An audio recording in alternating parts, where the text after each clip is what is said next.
నేను చెప్తా ఉన్నాను. ఇంకా ప్రీతం ముఖ్యమంత్రి జగన్మోహన్ రెడ్డి గారు రేపు రాబోయే ఎలక్షన్ల కోసం ఆయన కొన్ని ఆలోచనలు చేసుకుంటూ ఉంటారు. ఆ చేసుకుంటా ఉన్న భాగంలో కొద్ది సప్లింగ్లు, మార్పులు, చేర్పులు ఆయన ఆలోచన చేస్తున్నటువంటి విధానానికి మనం ఆయన చెప్పడం జరిగింది. చెప్పినప్పుడు నేను సర్వేలు మళ్ళీ ఒకసారి చెయ్యమని ఆయన్ని కోరడం జరిగింది. ఆ కోరిన మీదట ఆయన ఏదో తూతూ మంత్రంగా మట్టికి ఆ మాట తీసుకోకుండా సీరియస్గా తీసుకుని దాన్ని సర్వేకి పంపించడం జరిగింది. అది చాలు నాకు. సర్వే జరిగితే 100కు 100 రూపాయలు జగన్మోహన్ రెడ్డి గారు మనకి ఇస్తారు అనే నమ్మకం నాకుంది.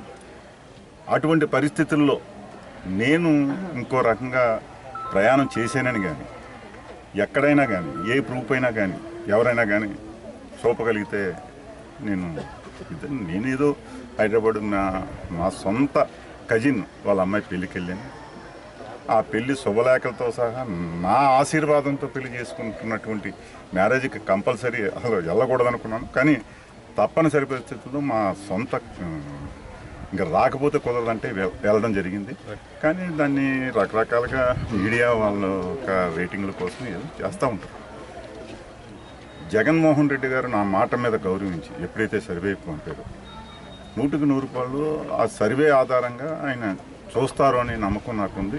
ఈ నియోజకవర్గంలో ప్రతి ఒక్క సోదరుడు కూడా నేను వెరీ క్లియర్గా చెప్పా, 100కి 95 మంది నాకు సపోర్ట్ చేస్తే, ఎవరో టికెట్లు ఆశించే వాళ్ళు రకరకాలు మాట్లాడతారో, ఒక 10 మందో 10 మందో మీ దగ్గరకు వచ్చి చెప్పి ఉండొచ్చు. నేను అది పరిగణలో తీసుకున్నాను. ప్రజల్లోకి వెళ్ళండి, మీరు సర్వే చేసుకోండి. ఈ జనసేనలో చేస్తున్నది వాస్తవం అవాస్తవం? ఇప్పటి వరకు జనసేనలు నాతో మాట్లాడిందే లేదు, నేను వాళ్ళతో మాట్లాడింది లేదు.